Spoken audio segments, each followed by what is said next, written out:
गोविंदाय हरे परमात्मने प्रणत क्लेशनाशाय गोविंदाय नमो नमः। सर्वमंगलमांगल्ये शिवे सर्वार्थसाधिके शरण्ये त्र्यंबके गौरी नारायणी नमोस्तुते। श्रीगुरुभ्यो नमः। नारायणं सर्वगुरुं जगदेकनाथं भक्तप्रियं सकललोकनमस्कृतं च त्रैगुण्यवर्जितम् अजं विभुं आद्यमीशं वन्दे भगवन्तम् अमरासुरसिद्धवन्द्यं नारायणं नमस्कृत्य नरं चैव नरोत्तमं देवीं सरस्वतीं व्यासं ततो जयमुदीरयेत्। ಸದಾ ಬ್ರಹ್ಮನಲ್ಲಿ ನಿರತರಾದಂತಹ ತಮ್ಮ ಸಂಧ್ಯಾ ವಂದನೆಗಳನ್ನು ಮುಗಿಸಿ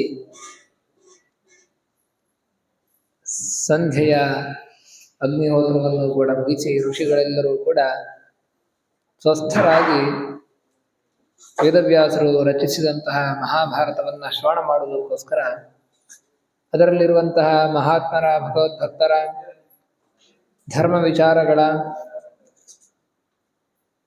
ಪುಣ್ಯತಮವಾದಂತಹ ಕಥೆಗಳನ್ನು ಶ್ರವಣ ಮಾಡುವುದಕ್ಕೋಸ್ಕರ ಆಶ್ರಮದಲ್ಲಿ ನೆಲೆಸಿದ್ದಾರೆ. ಸೂತರು ಆ ಮಹಾಭಾರತದ ಮಹಿಮೆಯನ್ನ ಕೆಲವು ಪದ್ಯಗಳ ಮೂಲಕ ನಮಗೆ ತಿಳಿಸಿಕೊಡ್ತಾರೆ. ದ್ವೈಪಾಯನೇನ ಯತ್ಪ್ರೋಕ್ತಂ ಪುರಾಣಂ ಪರಮರ್ಷಿಣ ಸುರೈರ್ಬ್ರಹ್ಮರ್ಷಿಭಿಶ್ಚೈವ ಶುತ್ವಾ ಯದಭಿಪೂಜಿತಂ. ದ್ವೈಪಾಯನರು ಅಂತ ಹೇಳಿದ್ರೆ ವೇದವ್ಯಾಸರಿಗೆ ಇನ್ನೊಂದು ಹೆಸರು.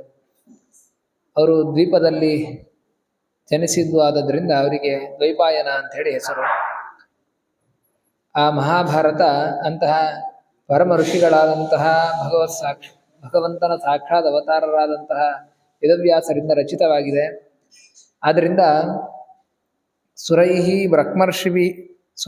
ಬ್ರಹ್ಮರ್ಷಿಭಿಶ್ಚೈವ ಶುತ್ವ, ದೇವತೆಗಳು ಕೂಡ ಮಹಾಭಾರತವನ್ನ ಅಧ್ಯಯನವನ್ನು ಮಾಡಿದ್ದಾರೆ, ಚಿಂತನೆಯನ್ನು ಮಾಡಿದ್ದಾರೆ. ಯಾಕೆಂತ ಹೇಳಿದ್ರೆ ನಾವು ಹಿಂದೆ ನೋಡಿದ ಹಾಗೆ ಮಹಾಭಾರತ 3 ಅರ್ಥದಲ್ಲಿ ತೆರೆದುಕೊಳ್ಳುವಂಥದ್ದು. ಅದಕ್ಕೆ ಒಂದೊಂದು ಪದಗಳಿಗೂ ಕೂಡ ಕಮ್ಮಿ ಅಂತ ಹೇಳಿದ್ರು 10 ಅರ್ಥವನ್ನ ನಾವು ಚಿಂತನೆಯನ್ನು ಮಾಡ್ಬೋದು.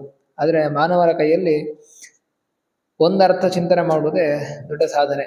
ಅದರಿಂದ ದೇವತೆಗಳು ಕೂಡ ಅಂತಹ ಮಹಾಭಾರತದ ಗೂಢ ಅರ್ಥವನ್ನ ಚಿಂತನೆಯನ್ನು ಮಾಡಿದವರು, ಭಗವಂತನ ಗುಣ ಮಹಿಮೆಗಳನ್ನ ಆ ಒಂದು ಪದಗಳ ಮೂಲಕ ಚಿಂತಿಸಿದವರು. ಅದರಿಂದ ಅವರು ಕೂಡ ಚಿಂತಿಸಿ ತೆರೆದೂಗಿದಂತಹ ಗ್ರಂಥ ಅದು ಮಹಾಭಾರತ. ದೇವತೆಗಳು ಮಾತ್ರ ಪೂಜಿಸಿದ್ದೋ ಬ್ರಹ್ಮರ್ಷಿಗಳಿಂದಲೂ ಕೂಡ, ಬ್ರಹ್ಮರ್ಷಿಗಳು ಅಂತ ಹೇಳಿದ್ರೆ ಭಗವಂತನನ್ನ ಸಾಕ್ಷಾತ್ತಾಗಿ ಕಂಡವರು, ಅಪರೋಕ್ಷ ಜ್ಞಾನಿಗಳು.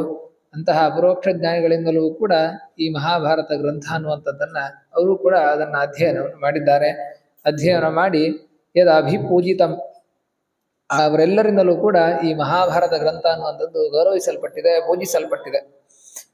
ತಸ್ಯ ಆಖ್ಯಾನ ವರಿಷ್ಠಸ್ಯ ವಿಚಿತ್ರ ಪದ ಪರ್ವಣಃ ಸೂಕ್ಷ್ಮಾರ್ಥ ನ್ಯಾಯಯುಕ್ತಸ್ಯ ವೇದಾರ್ಥೈರ್ಭೂಷಿತಸ್ಯ ಚ. ಯಾಕೆ ಆ ಮಹಾಭಾರತ ಗ್ರಂಥ ಅನ್ನುವಂಥದ್ದು ದೇವತೆಗಳಿಂದಲೂ ಋಷಿಗಳಿಂದಲೂ ಜ್ಞಾನಿಗಳಿಂದಲೂ ಕೂಡ ಯಾಕೆ ಆಧರಿಸಲ್ಪಟ್ಟಿದೆ ಅಂತ ಹೇಳಿದರೆ, ಆ ವ್ಯಾಖ್ಯಾನ ಮಾಡಿದ್ದು ಅಂತಹ ಶ್ರೇಷ್ಠರಾದಂಥವರು ಮಾಡಿದ್ದು, ಮತ್ತು ಅದರಲ್ಲಿರುವಂತಹ ಪ್ರತಿಯೊಂದು ಪದಗಳು ಕೂಡ ಅದರ ವಿಚಿತ್ರವಾದಂತಹ ಪದಗಳಿಂದ ಕೂಡಿರುವಂಥದ್ದು. ವಿಚಿತ್ರ ಅಂತ ಹೇಳಿದ್ರೆ ನಾವು ಮಾತನಾಡುವಾಗ ಏನು ಪ್ರಾಸ ಪದಗಳನ್ನೆಲ್ಲ ಮಾಡ್ತೇವೆ, ಆ ರೀತಿಯಾಗಿ ಎಲ್ಲ ರೀತಿಯಲ್ಲಿಯೂ ಕೂಡ ಅದರಲ್ಲಿ ಅರ್ಥವೂ ಕೂಡ ಆ ಭಗವಂತನ ಗುಣಚಿಂತನೆಯನ್ನು ಕೂಡ ವಿಶೇಷವಾಗಿ ಮಾಡಿರುವಂಥದ್ದು. ಅದರಿಂದ ವಿಚಿತ್ರ ಪದಗಳಿಂದ ಕೂಡಿರುವಂಥದ್ದು ಮತ್ತು ಸೂಕ್ಷ್ಮ ಅರ್ಥ ನ್ಯಾಯಯುಕ್ತಸ್ಯ, ಸೂಕ್ಷ್ಮ ಅರ್ಥಗಳನ್ನ ಹಾಗೂ ನ್ಯಾಯಗಳಿಂದ ಕೂಡಿರುವಂತಹ ವೇದಾರ್ಥೈಹಿ ಭೂಷಿತಸ್ಯ ಚ. ಇದೆಲ್ಲದಕ್ಕಿಂತ ಹೆಚ್ಚಾಗಿ ವೇದಾರ್ಥಗಳಿಂದ ಕೂಡಿರುವಂಥದ್ದು ಮಹಾಭಾರತ. ಅದಕ್ಕೆ ಪಂಚಮ ವೇದ ಅಂತ ಹೇಳಿ ಮಹಾಭಾರತಕ್ಕೆ ಹೆಸರು. ನಮಗೆ 4 ವೇದಗಳು, ಋಗ್ವೇದ, ಯಜುರ್ವೇದ, ಸಾಮ, ಅಥರ್ವ ಅಂತ ಹೇಳಿ ಈ 4 ವೇದದಲ್ಲಿ ಏನೆಲ್ಲ ತಿಳಿಸಿದ್ದಾರೆ ಅದರ ಸಾರವನ್ನೇ ಮಹಾಭಾರತದಲ್ಲೂ ಕೂಡ ಹೇಳಿರುವಂಥದ್ದು. ಅದರಿಂದ ಮಹಾಭಾರತವು ಕೂಡ ವೇದ ತುಲ್ಯವಾಗಿರುವಂಥದ್ದು. ಸಕಲ ಭಕ್ತರು ಕೂಡ ಅದನ್ನ ಚಿಂತನೆ ಮಾಡಬೇಕಾದದ್ದು. ಯಾಕಂತ ಹೇಳಿದ್ರೆ ಭಗವಂತನನ್ನ, ದೇವರನ್ನ ತಿಳಿಬೇಕು ಅಂತ ಹೇಳಿದ್ರೆ ವೇದದ ಅಧ್ಯಯನ ಆಗಬೇಕು. ಕೇವಲ ವೇದದ ಉಚ್ಚಾರಣೆ ಅನ್ನುವಂಥದ್ದಲ್ಲ, ವೇದದ ಅರ್ಥವನ್ನು ತಿಳಿದುಕೊಳ್ಳುವಂಥದ್ದು. ಆ ವೇದದ ಅರ್ಥವನ್ನು ತಿಳಿದುಕೊಳ್ಳುವುದು ಬಹಳ ಕ್ಲಿಷ್ಟತಮವಾದದ್ದು. ಅದರಿಂದ ಇನ್ನೂ ನಮಗೆ ಸುಲಭವಾಗಿ ಆ ವೇದಗಳಲ್ಲಿ ತಿಳಿಸುವಂತಹ ವಿಚಾರಗಳು ಅರ್ಥವಾಗಲಿ ಎನ್ನುವ ದೃಷ್ಟಿಯಲ್ಲಿ ಮಹಾಭಾರತದ ರಚನೆ ಆಯಿತು. ಅದರಿಂದ ಮಹಾಭಾರತ ವೇದದ ಅರ್ಥಗಳಿಂದ ಕೂಡಿರುವಂಥದ್ದು ಮಹಾಭಾರತ. ಅದರಿಂದ ನಾವು ಮಹಾಭಾರತವನ್ನ ಚಿಂತನೆ ಮಾಡಿದ್ವಿ ಹೇಳಿದ್ರೆ ವೇದಾರ್ಥಗಳನ್ನು ನಾವು ವೇದದಲ್ಲಿ ಹೇಳುವಂತಹ ವಿಚಾರಗಳನ್ನ ಚಿಂತನೆ ಮಾಡಿದ ಹಾಗೆ ಆಗ್ತದೆ. ಅದರಿಂದ ಅಂತಹ ಭಾರತಸ್ಯ ಇತಿಹಾಸಸ್ಯ ಅಂತ ಇತಿಹಾಸ ಗ್ರಂಥವಾದಂತಹ ಮಹಾಭಾರತದ ಚಿಂತನೆಯನ್ನ ಈಗ ನಾವು ಮಾಡ್ತೇವೆ ಅಂತ ಹೇಳ್ತಾರೆ. ಮತ್ತೆ ಪುಣ್ಯಾಂ ಗೂಢಾರ್ಥ ಸಂಯುತಾಂ ಸಂಸ್ಕಾರೋಪಗತಾಂ ಬ್ರಾಹ್ಮೀಂ ನಾನಾ ಶಾಸ್ತ್ರೋಪಬೃಂಹಿತಾಂ, ಇನ್ನು ಒಂದಷ್ಟು ವಿಶೇಷಣಗಳನ್ನು ಕೊಡ್ತಾರೆ, ಅದರ ಮಹಿಮೆಯನ್ನು ತಿಳಿಸ್ತಾ ಇದ್ದಾರೆ.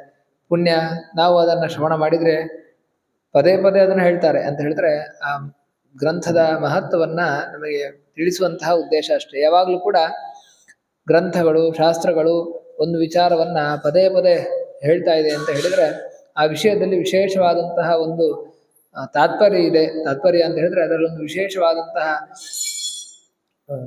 ನಾವು ತಿಳಿಯಲೇಬೇಕು ಆ ವಿಚಾರವನ್ನ ಅಂತ ಹೇಳಿ, ಅಥವಾ ಅದರಲ್ಲಿ ಅದನ್ನು ಮಾಡಿದ್ರೆ ಅದು ಖಂಡಿತವಾಗಿ ನಮಗೆ ಸಿಗ್ತದೆ ಎನ್ನುವಂತಹ ಉದ್ದೇಶದಿಂದ ಪುನಃ ಪುನಃ ನಮಗೆ ತಿಳಿಸಿಕೊಡ್ತಾರೆ. ಅದಕ್ಕೆ ನಾವು ವೇದ ಮಂತ್ರದಲ್ಲಿ ನೋಡ್ಬೇಕಾದ್ರೆ ಕೊನೆಗೆ ಓಂ ಶಾಂತಿ ಶಾಂತಿ ಶಾಂತಿ ಅಂತೇಳಿ ಎಲ್ಲ ಮೂರು ಬಾರಿ ಉಚ್ಚಾರಣೆ ಮಾಡ್ತದೆ ವೇದದಲ್ಲಿ.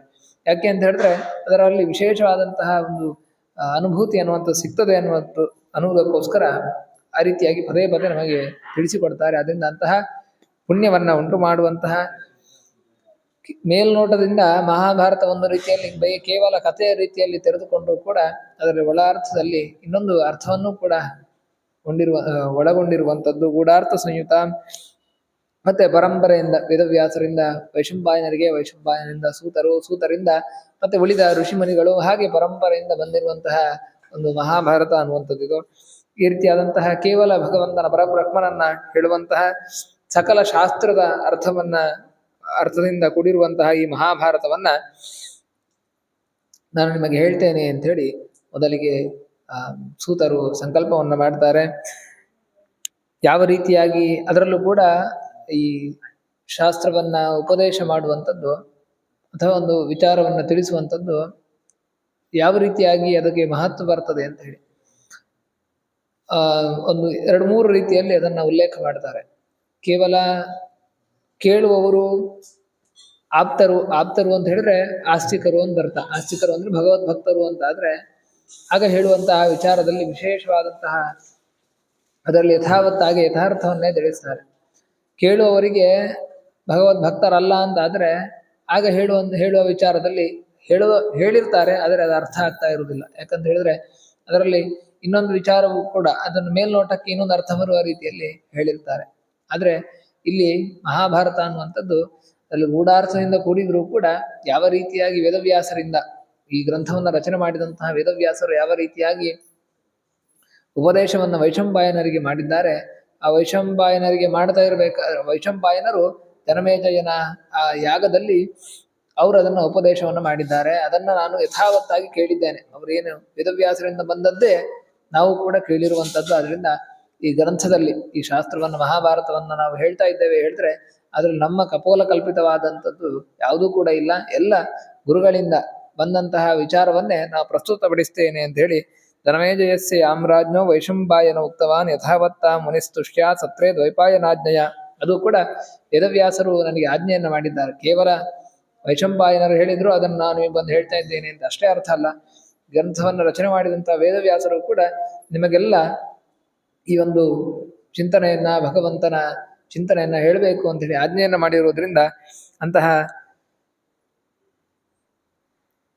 ನಮ್ಮ ಎಲ್ಲ ಭಯವನ್ನ ಹೋಗಲಾಡಿಸುವಂತಹ ಧರ್ಮ ವಿಚಾರವನ್ನು ತಿಳಿಸುವಂತಹ ಮಹಾಭಾರತವನ್ನ ನಾವು ನಿಮಗೆ ತಿಳಿಸ್ತೇವೆ ಅಂತ ಹೇಳಿ ಹೇಳ್ತಾ, ಈಗ ಇನ್ನು ಮಹಾಭಾರತದ ಸೂತರು ಭಗವಂತನನ್ನ ಧ್ಯಾನವನ್ನು ಮಾಡಿಕೊಂಡು ಮಹಾಭಾರತದ ಏನು ಪೀಠಿಕೆಯನ್ನ ಪ್ರಾರಂಭವನ್ನು ಮಾಡ್ತಾರೆ. ಅದರಿಂದ ಮಹಾಭಾರತ ಗ್ರಂಥ ಅನ್ನುವಂಥದ್ದು ಅದು ಕೇವಲ ಒಂದು ಕಥೆಯ ರೀತಿಯಲ್ಲಿ ಇರುವಂಥದ್ದಲ್ಲ, ಸಕಲ ಅಭೀಷ್ಟವನ್ನು ಪೂರೈಸುವಂತಹ ಗ್ರಂಥ ಅದು. ಅದರಿಂದ ಸರ್ವಭಯಾಪಹಂ ಧರ್ಮ್ಯಾಮ್ ಅಂತ ಹೇಳಿ ಸಂಹಿತಾಮ್ ಅಂತ ಹೇಳಿದ್ದಾರೆ. ನಮ್ಮ ಸಕಲ ಭಯಗಳನ್ನು ಕೂಡ ಪರಿಹಾರ ಮಾಡುವಂಥದ್ದು. ನಾವು ಎಷ್ಟು ಚಿಂತನೆ ಮಾಡ್ತೇವೋ ಅಷ್ಟು ನಮ್ಮ ಭಯವನ್ನ ಅಪಹಾರ ಮಾಡುವಂಥದ್ದು ಅಂತಹ ಮಹಾಭಾರತದ ಅನುಗ್ರಹ ನಮಗೆಲ್ಲ ಆಗಲಿ ಅಂತ ಹೇಳಿ ಈ ಸಂದರ್ಭದಲ್ಲಿ ಪ್ರಾರ್ಥನೆಯನ್ನು ಮಾಡ್ತಾ ಮುಂದಿನ ಚಿಂತನೆ ನಾಳೆ ದಿವಸ ಮಾಡೋಣ. ಶ್ರೀಕೃಷ್ಣ ಅರ್ಪಣ.